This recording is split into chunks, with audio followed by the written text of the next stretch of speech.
Hi, Dr. Sean here, and I'm joined with one of my patients who we performed his hair restoration about a year ago, FUE, and we did about 1,800 grafts in the crown. So for the significant amount of hair loss that he had, 1,800 is actually not that significant.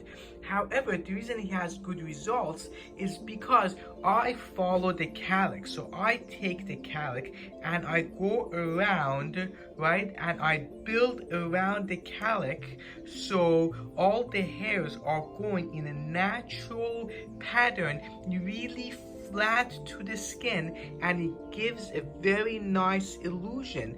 And these are the hairs going in the upward direction, these are hairs going in the downward direction, and you could see it gives a lots of oomph and thickness, and it looks great, and I love it. So the key is going really flat to the skin as well as following the cowlick so it looks very natural, and it gives a very nice illusion of a thickness, and that's actually very, very important.